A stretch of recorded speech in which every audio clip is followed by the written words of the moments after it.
Hello, everyone. Thank you so much for joining us today on this quick video. Today, we're going to be covering Lima VM with my fellow colleagues, Petr and Tamas. Again, my name is Julio Perez. Petr and Tamas, if you guys would like to introduce yourselves. Yeah, my name is Peter. I'm senior solutions engineer at Arista Networks. And I'm Tamas. I'm a cloud vision evangelist. Awesome, awesome. Let's get started. Yeah, so as Julio just said, we are going to talk about a great tool called Lima VM. And as you can see, so the name is basically coming from Linux machine. So it's like first two letters of each word.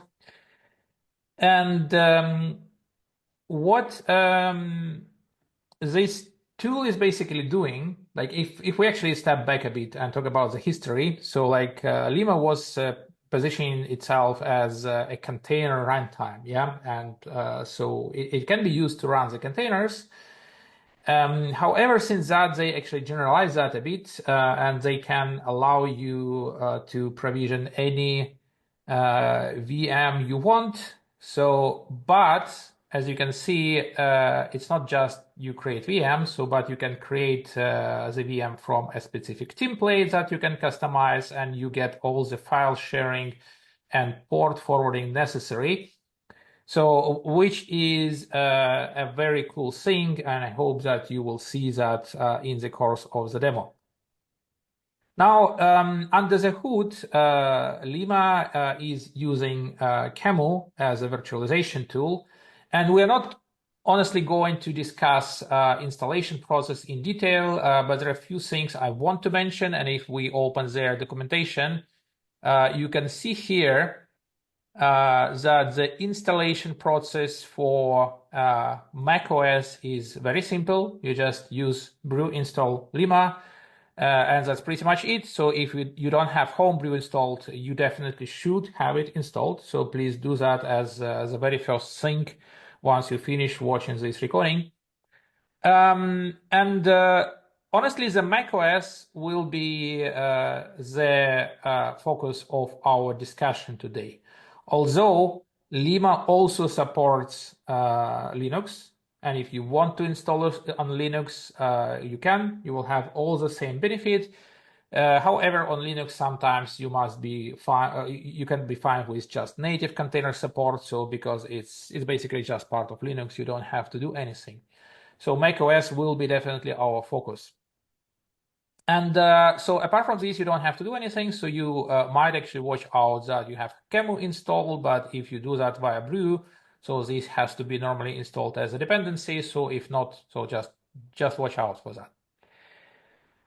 Looks like there's a WSL2 variant as well, but they just haven't tested it yet, but apparently it should work. One caveat there. They did say untested, but I would say even in Linux, mind you, I had a very wacky setup. I think I had Brew installed for Linux, which is a thing. In my case, I ran into a decent amount of issues. So what Petr said is for sure their primary development started on Mac OS, and that's definitely where it works very, very well. If folks would like to try Lima. Absolutely. So I think so for macOS is basically the mainstream, and so Linux is for enthusiasts, I would say.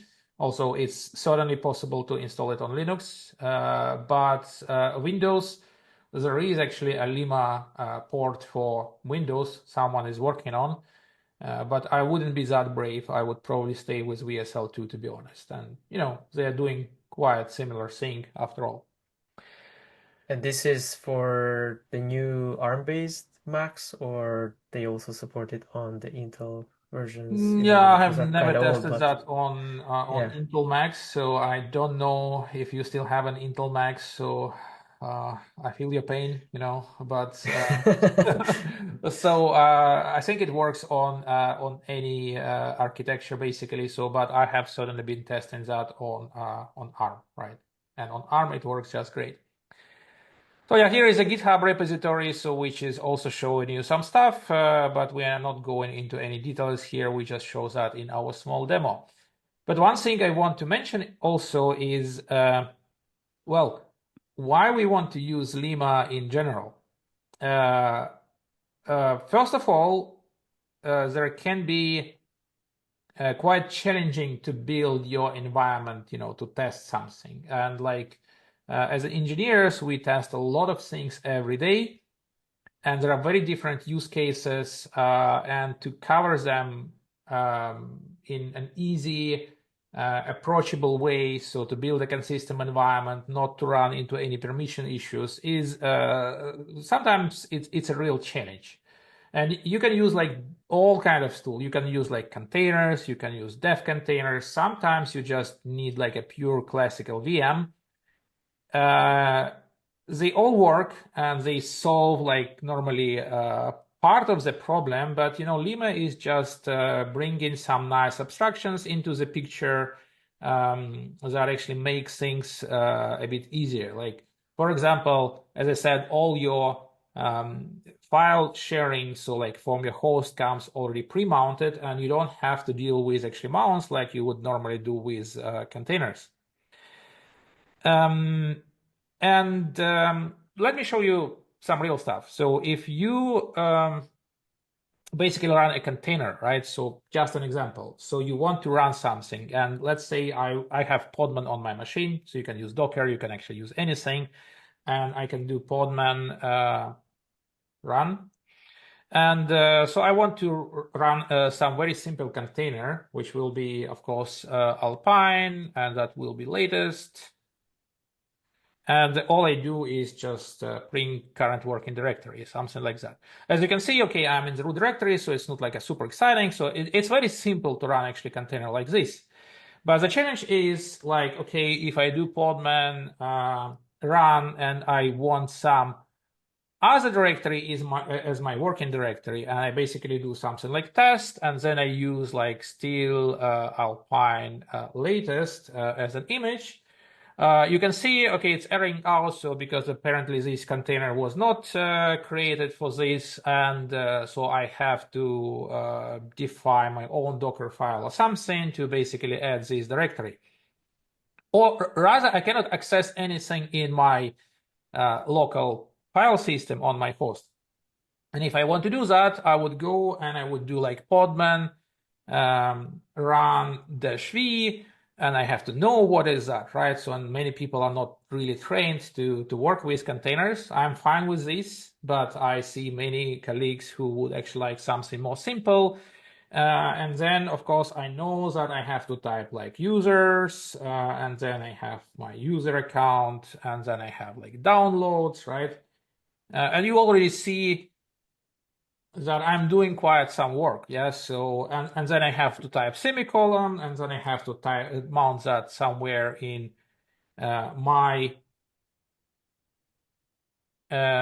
my container, and by that time I probably already typed something wrong. That's actually for sure, but still, let's give it a try. Put this latest thing and do like ls downloads grep. And what I'm going to grep for in my downloads is basically CUS ARM. So, and of course, you see I have just made an error, right? So, which is logical. I think it's probably even good. So, because now I can fix it if I spot it in the first place.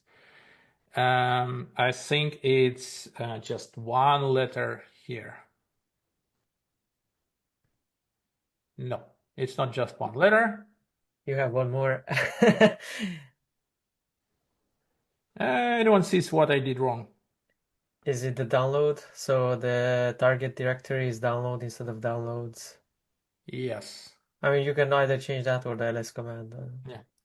Well, of course, like if you're trained and if you are not typing that by hand, and I hate typing actually by hand, so you would of course do that actually correctly from the first attempt. But this example was just showing that even like mounting file system is a tough task, right? So, and if you consider possible permission issues, okay, on macOS, normally you would not actually have that much permission issues like on some Linux systems and so on. It's not an easy job at all. this is a very good use case already because I'm getting flashbacks of either you're building out these run commands, whether using Podman or run, and you're almost like doing like step troubleshooting. Like you'll run something, there'll be a bug, then you'll run it again, and that's similar to when you're doing something like a Docker file. Unless you have a working good example, whether on GitHub or somewhere public, when you're building it out, it's like you run, you're running your Docker file command for your Docker build, and then it'll be like error, and then you're troubleshooting it. You troubleshoot the next error until you finally get to a working container environment. So this is pretty slick. Yeah, exactly.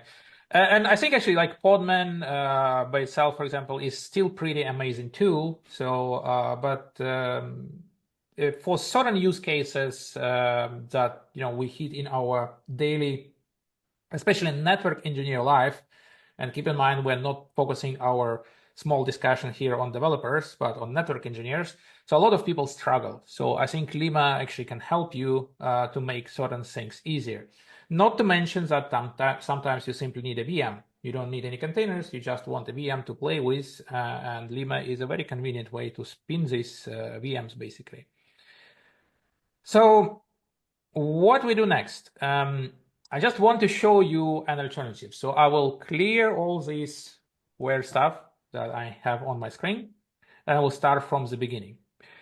The very first thing, and I will show you like first a very simplistic setup. I can type Lima CTL, which obviously stands for control. I don't know, but I guess. And I type start, right? So this is pretty much enough to start a VM. However, so before I started, you can see that when I start this, okay, it's first of all creating a machine with a name default. And then if I want, I can actually customize it. So like every single machine is created from a template, and I will show you what kind of templates actually Lima has. So I can choose a different template, I can customize template, but right now I don't want to do that. I just want to spin the default setup they have for the default machine. What's the memory footprint of this? It's a very good question. So, and I will show that a bit later. So, because that depends on what is configured in the template. I think by default it was like 4 gig, but sometimes it's definitely not enough for the testing. So you can customize it. So, and that's actually the power, so that you can create even your own template, put some installation steps there, and so on. Like, two things I want to mention, like, so if you actually just want like to run VMs, yeah, there are plenty other tools you can use on macOS, and I want to bring quickly on screen this TOI that a colleague of us actually wrote, so Diogo, and it's covering, for example, how you can actually play with COS Lab on OrbStack, and OrbStack is a pretty nice tool to create VMs, yeah. So, but it still has advantages, but it also has disadvantages. Like it's not taking care of file mounts necessarily. It's not that tightly integrated with CLI, although it might be better so because it has kind of a GUI. And there is one other thing I want to recall here that some of you may heard about, which is Vagrant. And some people may like it, some may not. So because I know a lot of people actually struggled with Vagrant in the past. But I kind of actually like certain things that Vagrant is able to do. And Vagrant was, in a way, I think it was a bit more limited than Lima. So, but in a way, it was trying to solve the same thing. It was actually trying to help you to automate setup of your VM based on a template to mount certain things and so on. Like, I don't know like how many people are using Vagrant right now, so but there is something common in the spirit of what actually these two tools are doing. I think Tamas I had per something to add, so I because Tamas was I never found. personally had many issues with Vagrant in the past. Yeah, exactly. I replied on a So bunch of forum questions at some point, and it was interesting that everybody had different issues. So, exactly. yeah. And on Windows versus macOS, there were like completely different sets of problems. with different types of VMs. Mm-hmm. But I think Lima This is is, after all, a better implementation. So hopefully, Mm-hmm. if you start testing it, you will not hit that many issues as people actually hit with Vagrant. And if you take a look at the repository right now, so you see it's actually a Git repository. So what is a good sign normally is that they have like a very reasonable number of stars. And actually very well maintained right now. So that means people need it and people do actually invest some time into this open source project. Yeah, one other advantage, if you compare that with something like OrbStack, it's free. You don't have to take care about any pricing models. So because it's just open source. can I recap something real quick? Yes. So it looks like you ran Lima start, and then by default, it's going to leverage their Ubuntu 24.10 template. And then again, I'm just reading from the output. It looks like they set up SSH, DNS, some DNS configurations, and then Yeah, some port forwarding, as well as exactly. obviously just starting the VM. But I'm thinking you mentioned Vagrant, but I'm thinking even more in the past, right? As far as if folks wanted to again, either network engineers or software developers, either way, if you wanted to get started with the VM, so imagine let's even before Vagrant, right? We had a server. We needed a server that had a hypervisor, and then we needed to get the image, right? Oh, okay, you want Linux? What flavor? What version? Okay, move that to the server or run your setup steps. Then you start a VM. Like that's a lot of steps just to get started on a VM itself. So this is pretty slick that essentially in a one-liner you're running with a Linux VM.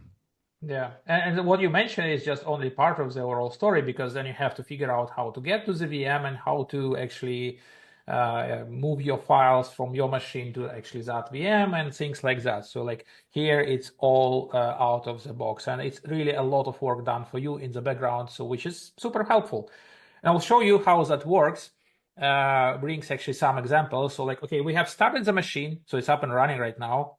And if I type like Lima CTL ls or list, like you wish, right? So I prefer like the Linux variant of it. So you can see a list of machines that are running on my host right now. And my host is basically my macOS laptop.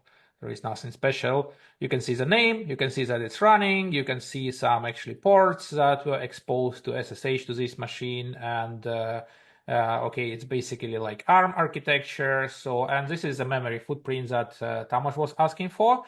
Mm-hmm. But I want to show you later that we can actually customize that from a template.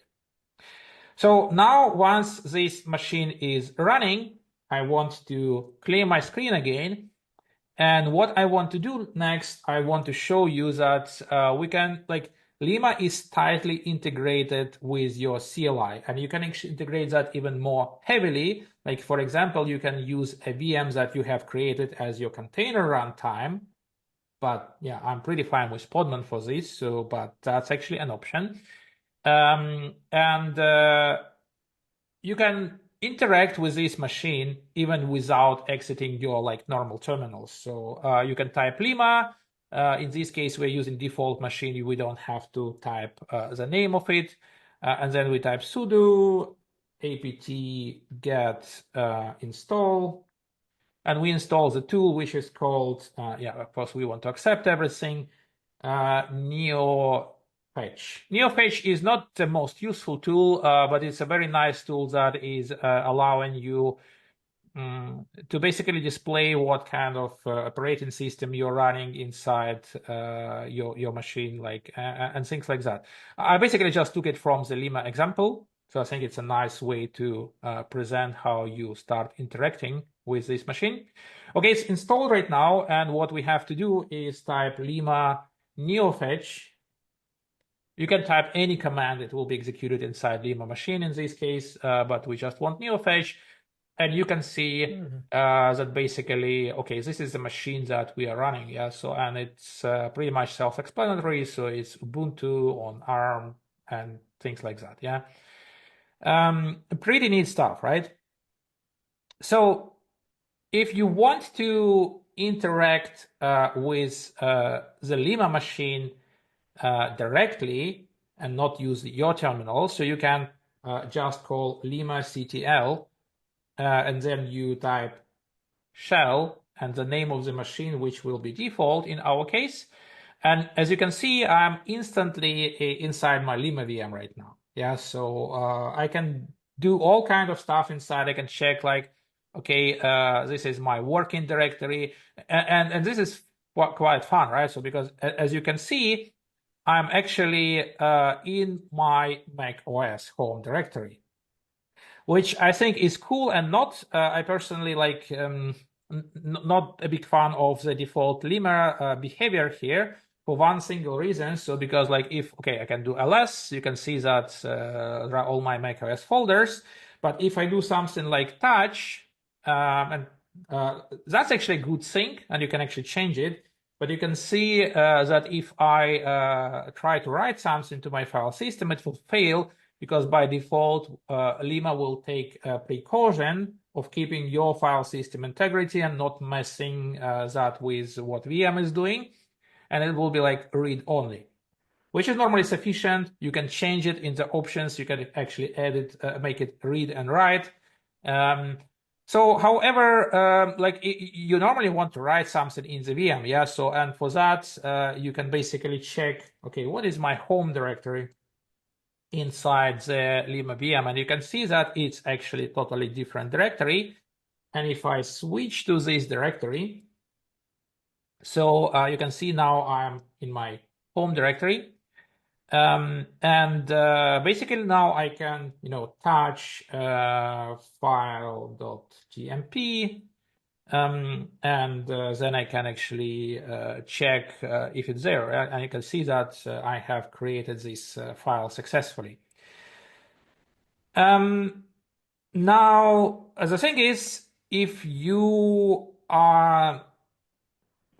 actually want to do something in your machine and then you want actually to transfer this file later to your own file system, you actually don't have to like really struggle. You don't have to deal with all the SSA, SFTP file transfers or whatever. You can just do Lima CTL, and you can CP like from the default.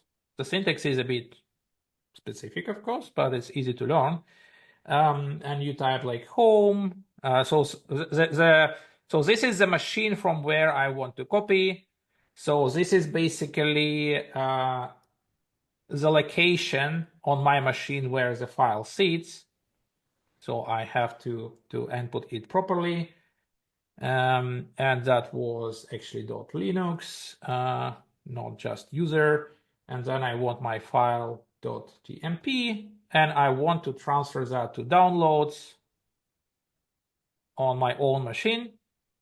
So if I exit, actually I have exited Lima machine already. So right now I'm on macOS, which is sometimes hard to distinguish because of a very tight integration. I have to be careful about that. But if I do ls like downloads and I do grep file.tmp, I have it on my machine transferred instantly without any super tricky hacks. I was just saying that it's kind of nice that they kept the kind of the industry standard CLI, because this is what Docker and Nerd Control uses as well to copy files off of containers.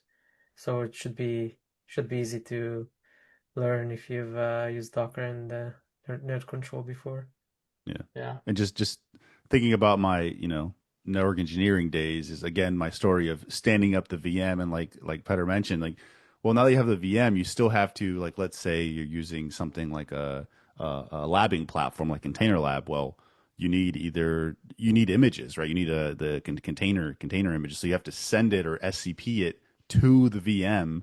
Whereas here, in theory, if they were already located in your downloads, it could either be a direct reference from your host machine. So that is a really cool use case. Yeah. We'll have one very powerful example later. So when we will be setting up Containerlab. And And we are going to set up Containerlab after all. So this is one of our final touches. So because probably we had to mention that a bit earlier. But yeah, so we are not yet there.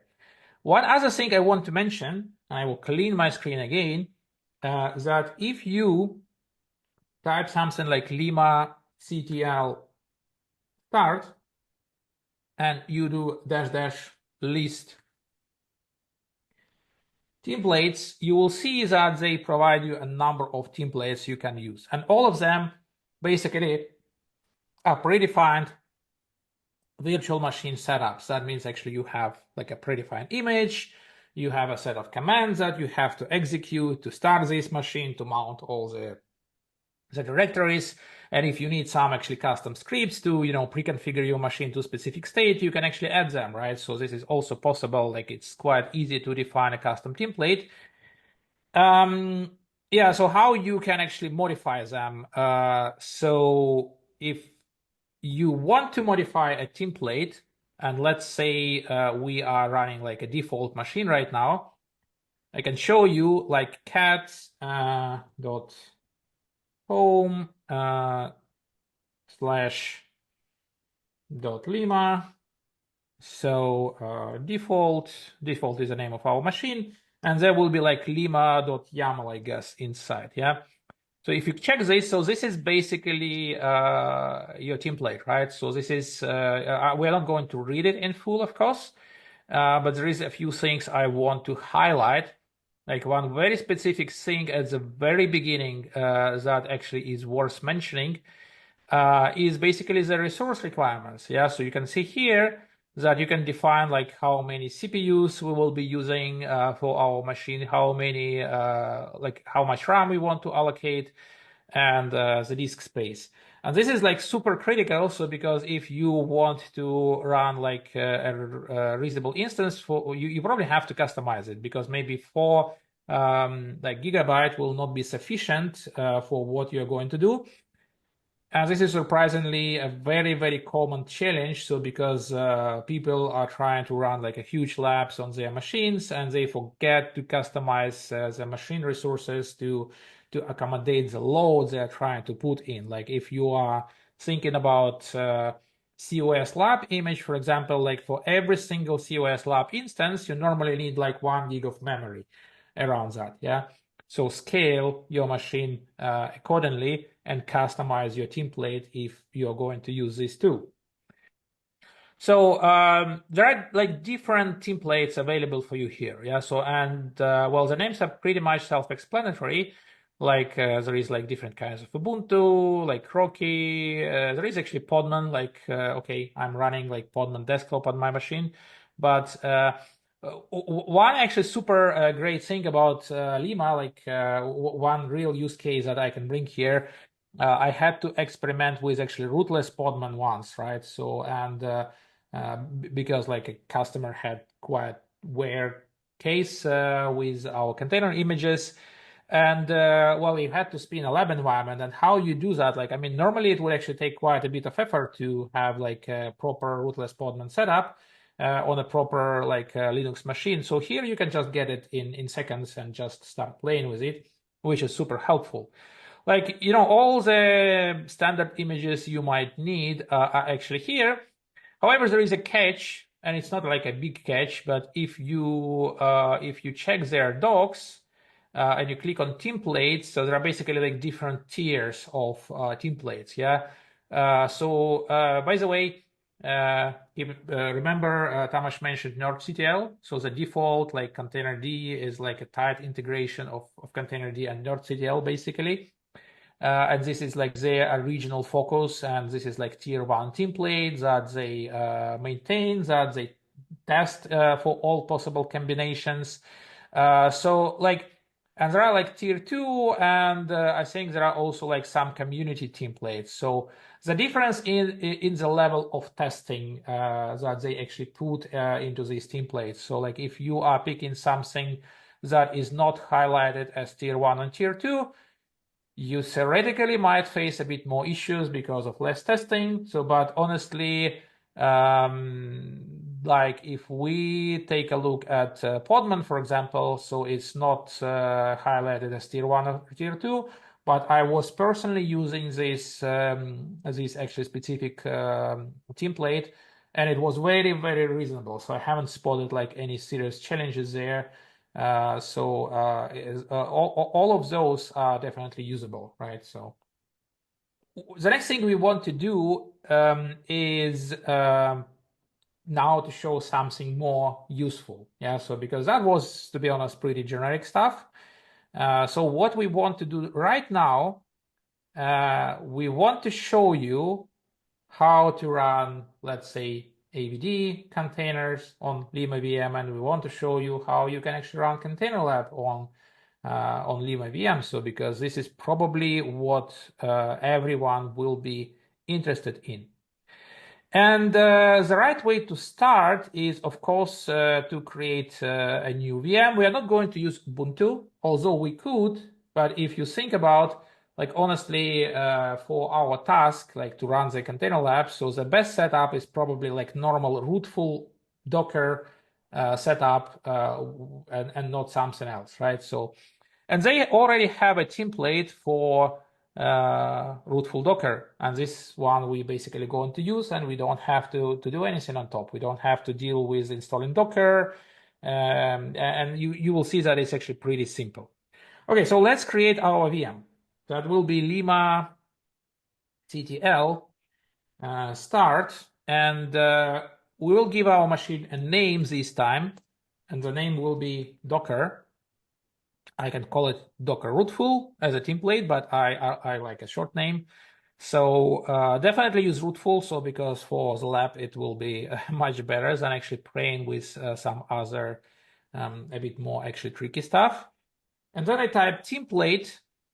And basically I'm going to pick one of those, and technically this one. Yeah. So, and I'm not going to customize it this time. As I said, normally you probably want to increase resources or something, but I'm going to run a very slim lab, so which will fit into the default configuration, and I'm going to simply create it. It feels like Lima is really geared towards building, how do I say it, like a very powerful mobile testing and development setup, right? Like, so for my Mac, I'm doing some development. I could spin up a VM. I can maybe play with Yep. Containerlab or whatever other tools or packages I need. I need a specific, OS for or flavor. Very interesting. Yeah, and all these kind of tools are normally actually geared for developers. However, we as network engineers actually should watch what developers are doing, because surprisingly, many tools that are actually working for developers do work for us. And actually, the tighter is integration, like into and migration towards like DevOps area. So the more obvious it becomes. And as you can see, like this tool is not sophisticated to use at all. You don't have to be like a proper developer. You can just use it and run your labs, and this is like a super cool stuff, right? So I imagine this could also speed things up when you're changing your network config files and you would do a git commit and git push, and then your CI pipeline would fail, and then you would have to start over after like minutes of the pipeline failing, and you could do some faster testing locally to make sure, or like kind of like imitate what the pipeline would do. Yeah, that's a And good then point. once you're happy, then you could push it. Because like you sometimes it's just so slow when the pipelines run on GitHub or GitLab. I mean, depending on how big your pipeline is, but in if you're using this tool, like you could isolate some of the things that are failing, so you wouldn't have to wait for a specific stage. Then yeah, it could speed up your like yeah. it could save a lot of time.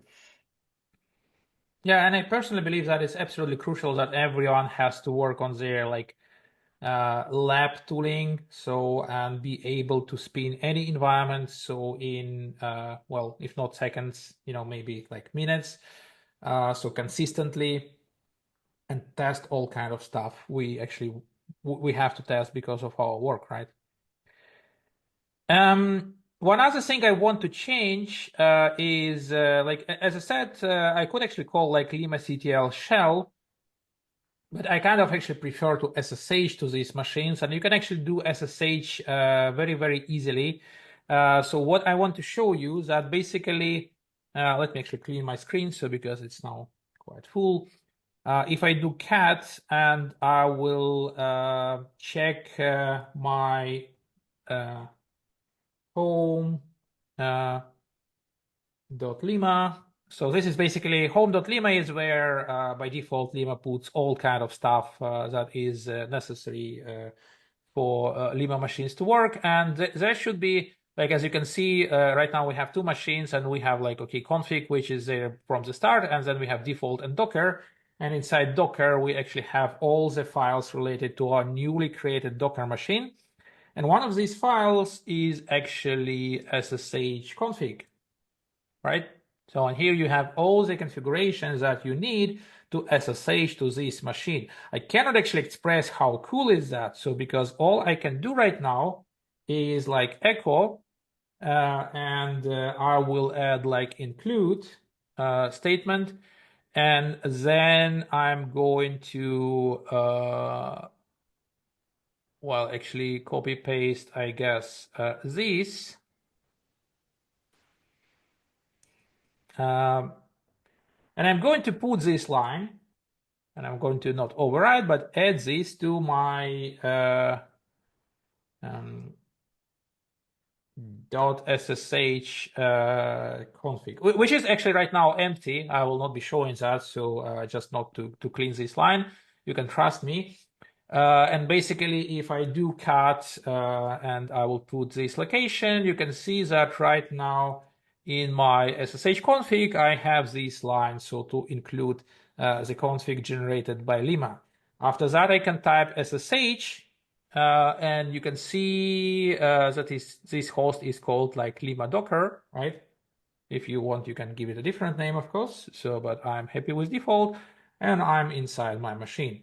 And what's important, I'm immediately inside my home directory where I have write access and everything. And I think this is actually super cool. So what I can do with this?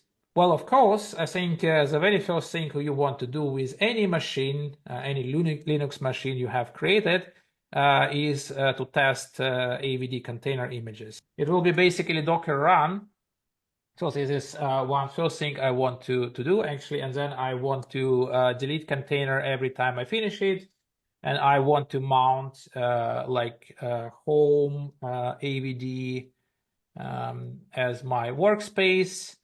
And then I want to use like Arista container image for AVD, so which is this one. So it's on GitHub container registry. So once inside this image, I want to basically execute that shell and -c. And I want to basically do cp-r. So that means I'm copying the files. Like with every single AVD collection installed, we have examples supplied, right? So, and the examples are normally sitting in this location. Yeah. So you can see I'm copying like a single layer 3 ls AVD example, and I'm going to copy that into my home folder. And then I'm going to run like an Ansible dash playbook, so which will be build.yaml. It will be very sad if I mistype something. I will get less hair afterwards. And I cat intended configs dc1 leaf. Do we have this somewhere in one of our repo? Because I imagine people wouldn't want to Yeah, no, type of this course you by don't hand. have to. Like, I'm just showing that this is basically like this was supposed to be a simple copy paste. This was supposed to be one liner, so which is terribly failed because of my terminal configuration. Well, Normally, I'm even using a different terminal. I just choose this one, so because it just has a bit nicer UI. And what it does, it just executes like a playbook inside the container, inside AVD container, and builds your config. And then actually this config is supposed to be basically displayed. As you can see, we're pulling the container right now.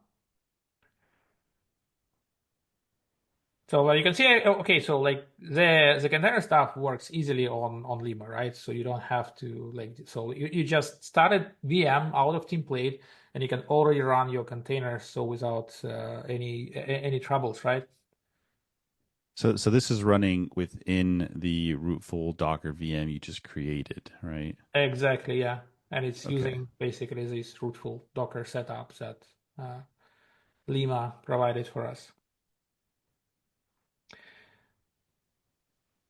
And so once we pull everything, so you can see we are building now actually AVD configuration and displaying the EVPN config we generated. Well, again, sorry, that was supposed to be one-liner, so, but, you know, the demo gods sometimes not in their best mood, right? Okay, hope that's clear.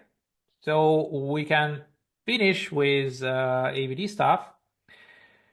And what we want to do next is to run a simple container lab using COS lab ARM image because we are on ARM version of macOS. And you know, that's also like extremely easy to do. The very first thing is, okay, so here is where auto mounting all file system actually comes very handy. So because I'm inside my Lima VM right now, as far as you remember, and if I do users and if I do like user and downloads, and I grab for CEOS ARM, of course, grab will not work without a pipe. So you can see so that I already have COS Lab image downloaded to save a bit of time. Normally you go to arista.com, you log into arista.com, you download the image, but then you don't have to deal about anything else. So it sits in your download folder. You can access it from your download folder. And what you have to do, you actually do like Docker import. And so what we want to import, we want to import the image that we obviously downloaded. So let me just copy paste. So slash, and so as you can see, it's now officially released, and you can download it as any other COS Lab image. It's a great image. Definitely give it a try if you haven't yet. And we want to import that with the name of Arista slash CEOS latest. You can certainly use any other name that you use in your container lab definitions, but this is the name that I'm using by default, and I'm going to put it. It will take a bit of time to import the image, but as you can see, you don't have to transfer.